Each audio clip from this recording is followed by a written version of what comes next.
What's going on, guys? Ghostlyhero here, and today I'm going to be showing you guys my early cursing build on the Hogwarts Legacy. So even though we don't receive the curses until a little bit later in the game, this is how you can start doing curses to people and doing insane amount of damages early on with this type of build set up. So when looking in the traits, even though I'm level 29, this is something you could even start at level 10, 15. It's what I've been using to get through the game, and it works amazingly. So in the dark arts, main thing for the traits, what I'm going to recommend for you once you unlock being able to add traits, is to get each one of these level 5 ones.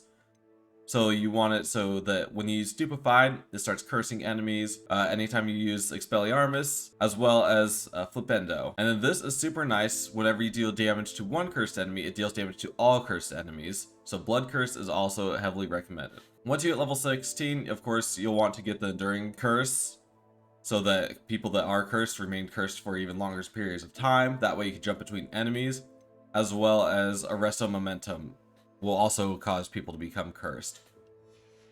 This mixed with, in your gear, once you unlock the Unforgivable level 3, which I will show you where I unlocked it. I don't know if this is one of those items that does spawn a different spot for everyone, but if it doesn't, I'll show you where I unlocked it. That way you guys can get it as well. This significantly increases damage dealt to cursed targets, and so I put this on all pieces of my gear so that my damage is significantly increased. And here we will show you the difference. So without having any curses and just targeting this spider over here,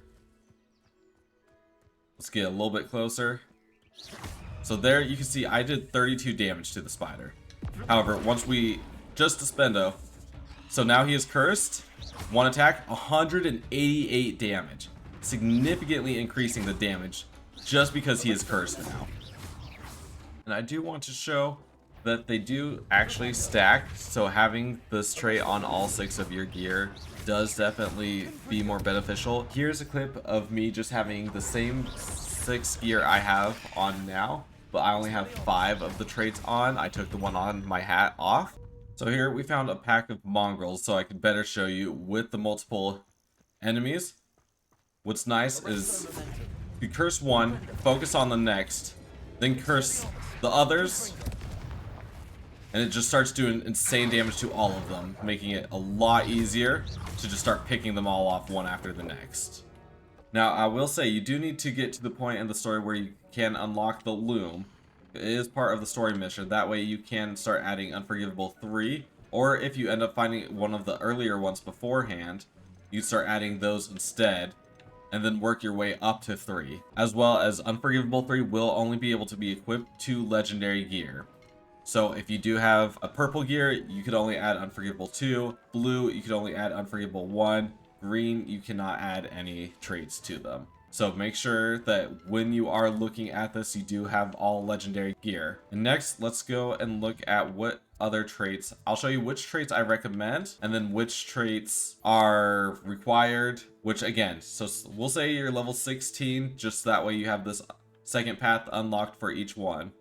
Obviously, you'd want to put every point you can into the dark arts. This makes it so each one of your spells starts doing curses and makes it so you can start doing that significant damage. So at level 16, you have 11 points. So what I recommend putting your points into is your first 6 into these 6 traits here.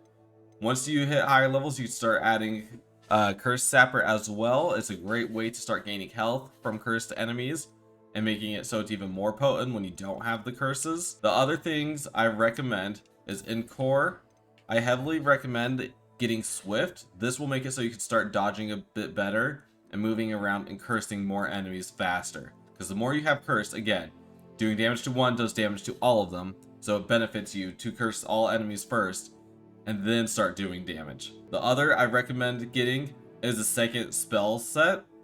This way you could add another 4 spells to your inventory, so you could just quick swap rather than having to stop, go into the spell settings, switch out which ones you have, and then keep fighting. That way, if you need more than just the 3 or 4 that we use, you have more options. Another great one is the basic cast mastery. This will make it so every time you cast your basic attack, it reduces the spell cooldowns for all your actual spells, which is fantastic. So you can start cursing enemies even more so if they are getting uncursed, as well as just spam your spells with your basic attack, making it so you could hit so much harder. And then from the spells that can curse, there's only 3 spells. So in my 4th slot, I do have Confringo, and getting Confringo mastery is very great because if I curse all my opponents first and then use Confringo, it'll shoot out multiple darts that will hit all 3 enemies, and if they're all cursed, that damage does stack with Blood Curse. So each enemy will get hit 3 times in total when there's 3 enemies that are all cursed.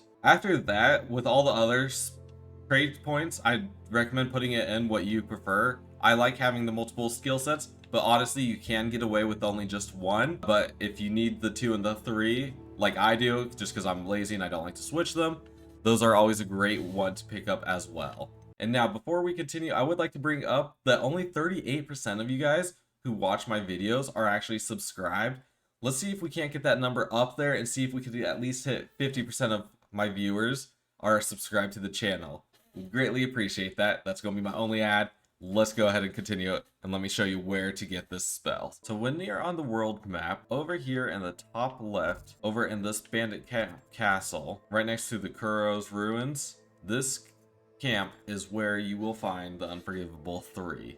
At least this is where I found it, and I believe these will be in the same spot for everyone. If not, I will leave a comment stating that it is going to be somewhere else, but this is the location where I found it. I'll play that clip here now, and you can see it is up here on the 2nd floor. I did end up finding this on stream, which is why it looks a little different. But yeah, once you receive that, you can, and you have unlocked the tailoring, you can start equipping that to all your legendary gear and be able to start hitting for significantly more amount of damage with all your curses and feel like a dark wizard without even having your dark spells yet. But anyway, if you guys enjoyed this build and want to see more builds that I've thought of or came up with, make sure you hit that like button. Again, don't forget to subscribe, and I'll catch y'all in the next one. See ya.